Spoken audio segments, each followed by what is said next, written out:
Welcome to the Achieve Podcast, the show where we highlight the leaders, creators, and entrepreneurs who are building meaningful businesses and shaping their industries. I'm Jessie Warner, and today we're excited to learn from Jeremy Dyer, who is the CEO of Rise 48 Equity. So Jeremy, welcome. We're excited to have you on the podcast. Yeah, thanks for having me, Jesse. I'm really looking forward to chopping it up with you today. Yeah, tell us a little bit about your business and kind of what you do. Yeah, I'd be happy to do it. So I'll just kind of tell a little bit more about my journey. So I really, got started in the real estate space back during the global financial crisis, professionally speaking anyways, when we were able to buy, single family homes at a discount, fix and flip them and sell them. My wife and I at the time decided to pivot away from the active side of real estate because I was still crushing my W-2 job and, chasing after the commission checks and the bonus checks. And, I was blessed to be a top earner for about 25, consecutive years in the technology space. But we decided to make the pivot from active investing to passive investing in real estate, predominantly because back in 2015, we decided to double down on kids. And when I say we decided to double down on kids, we went from 2 kids to 4 kids. And if you're reading between the lines, number 3 and 4 are twins.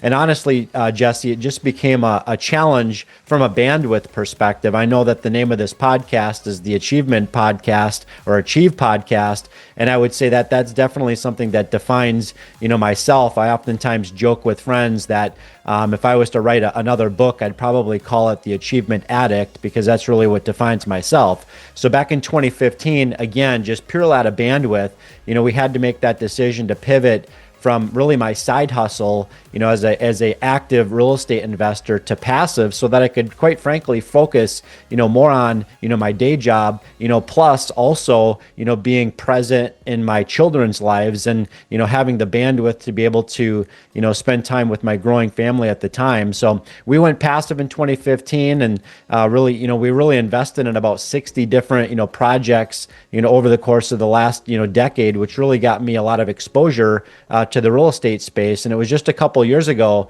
that I decided to rip the W-2 Band-Aid off because I no longer needed the W-2 income. And I joined the team at Rise 48 as a general partner. So my job now, or my role within Rise 48, is predominantly to source new potential investors for our value add multifamily investment opportunities, where we're continuing to aggressively attack the market during a point in time, December of 2025, when largely valuations have dropped because of the historic run-up in interest rates. And so we're definitely in what I call the attack mode right now and continuing to attack the market at a great place in the current market cycle.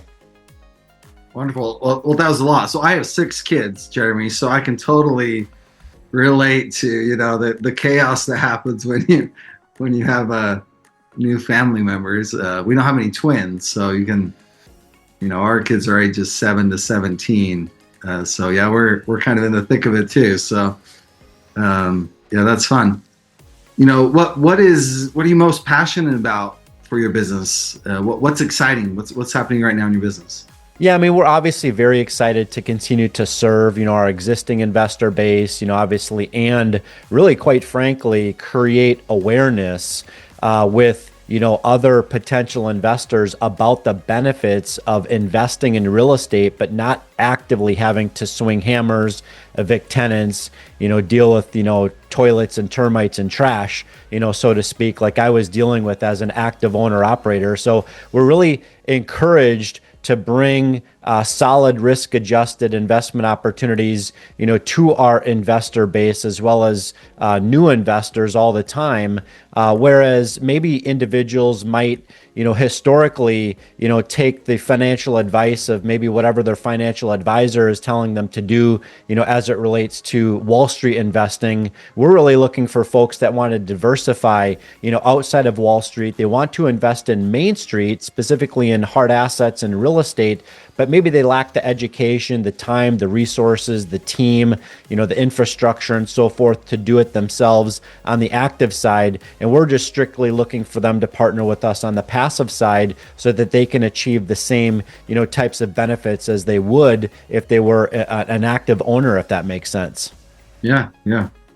As you look back in your career, I mean, it sounds like you went from W-2 now to be an owner. But what are some of the key moments or turning points that kind of shape the way your business is operating today? Yeah, I mean, there's all kinds of turning points. One major one was when we made the decision to bring property management in-house. Historically, we were using third-party property management, but the challenge with doing that is you can only control, so much during the course of the investment hold period. So in order for us to be able to effectuate our business plan, on time and on budget, we decided to recruit our own in-house W-2 employees with full benefits, on payroll, so that we can largely now control, that timeline, that investment timeline from the time that we acquire a property, effectuate our business plan, and ultimately sell, that asset, once we've forced value creation and forced net operating income growth. That really allows us to kind of control the uncontrollables, if that makes sense. Yeah, yeah. No, I can definitely see how that would be a pretty big turning point in what you're doing there. What's been effective at helping you attract and keep customers? I mean, it sounds like you've kind of multi-pronged here. I mean, obviously you got the tenants and the property management side, but your core business, it sounds like, is really the investors, right? You're trying to recruit. That's what's working for you as you're trying to attract those customers. Yeah, I would say, trust is a big part of it, right? Sometimes people, don't think as highly, of the word trust, as others do. And that's a huge part of our business, right? Being totally transparent with investors, being authentic, being genuine, really, showing them, over the course of the investment hold period, how in fact we are, protecting, their investment and creating this fiduciary responsibility type environment that we have to properly serve, our investors over that investment hold period. So it's really just about, bringing investors alongside you throughout the journey, as we, acquire property, force value creation, and ultimately sell the asset. There's a lot of details. There's a lot of things that can go wrong. There's a lot of headwinds, right? I like to say when it comes to real estate, birds fly, fish swim, and real estate falls apart. It's just what happens. You can kind of think about Wall Street sometimes is referred to as a roller coaster, right? Well, the same thing really honestly does apply to real estate as well. And the operator has to be able to pivot, really, and have their head on a swivel, because there's constantly headwinds, there's constantly black swan events and other things, that the operator needs to mitigate for and solve for, over that investment hold period. And so I would say, to answer your question, really trust is kind of the cornerstone, or the capstone, of what we really try to come across for our investors, so that they understand, that they're business partners with us on this journey, right? And they've entrusted their hard-earned money, with us and our ability to produce the return expectation, that we told them when they originally invested with us. Yeah, yeah, good. And what's an obstacle that you're working through right now as you're trying to grow? What are some of the challenges you have? Yeah, of course. I mean, we're always searching for, investors that want to partner with us. We're raising equity to buy, large multifamily, properties. Typically, when we buy a property, we're looking to raise $15 to $20 million to acquire that property. The majority of our investors are, $50,000, $100,000, investors. So certainly on the equity side, obviously on the acquisition side, it's honestly like finding a needle in a haystack, right? There's always a story, associated with, how did we come across a particular, targeted, asset to purchase, right? And, working through our local brokers and our local, on the ground or, in market, type individuals that make up our, vertically integrated, in-house, acquisitions and transactions team, they're all a part of that, right? So honestly, every day, there are challenges, with that, with finding properties, with sourcing, the equity. So I can't really say that there's one specific thing that, stands out more than others, but, I did obviously explain, before that there's headwinds, there's black swan events, sense. So our ability to navigate, for example, the historic run up in interest rates that occurred back in 21, 22, as a direct result of the Federal Reserve Bank wanting to tame or cool down, the historic run up in inflation during that time. Of course, that was a, challenge that we had to work through, and we successfully navigated, that kind of quote unquote storm, right? Certainly tariffs is something that, still continues to be, a discussion point today, and our ability to largely mitigate, the potential of tariffs impacting, supply costs. As an operator whose investing thesis is predicated upon renovating, hundreds, if not thousands of units, annually across our investment portfolio, of course, we have to have our eye, on the costs of materials and labor, right?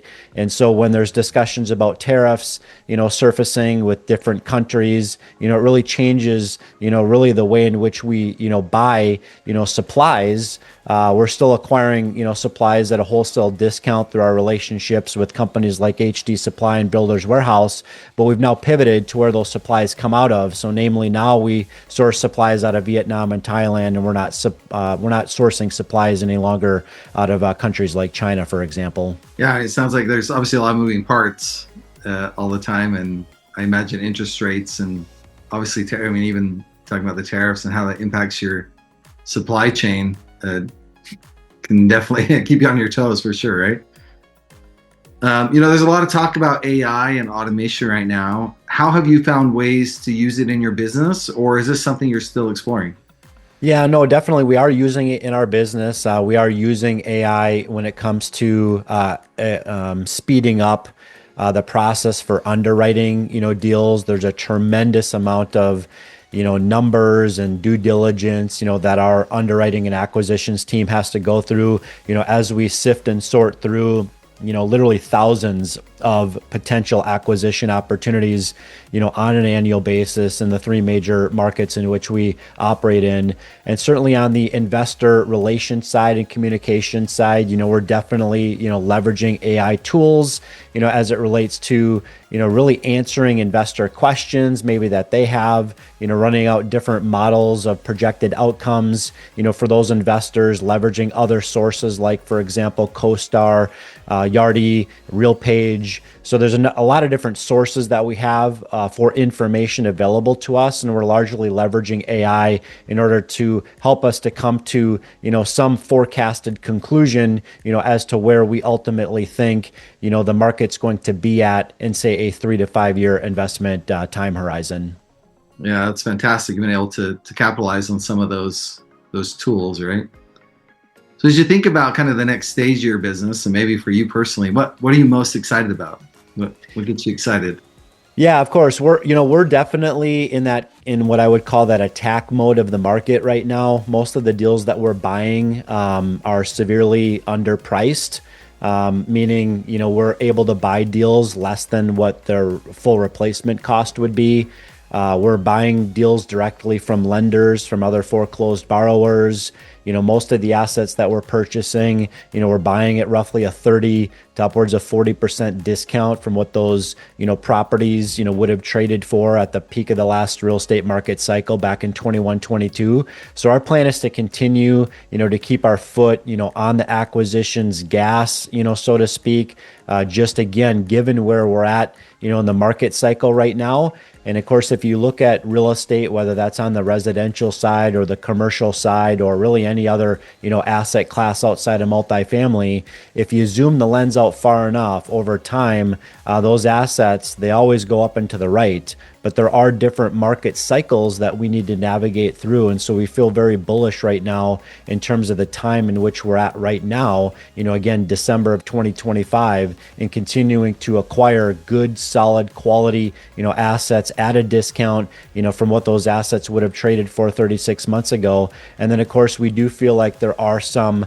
tailwinds, starting to show up now as it relates to, concessions starting to burn off, cap rates starting to compress, And of course, the supply, absorption, is obviously a big component, as well as, of course, interest rates and the Fed's, monetary policies, largely, really kind of being tamed, so to speak, given the fact that we've had two 25 basis point decreases in the Fed funds rate, just within the last 90 days. And it's largely expected on Wednesday, this week, December 10th, that we're largely expected to get another 25 basis point, drop as well, which does absolutely help, as it relates to the valuations of these properties as we look to sell them in the future.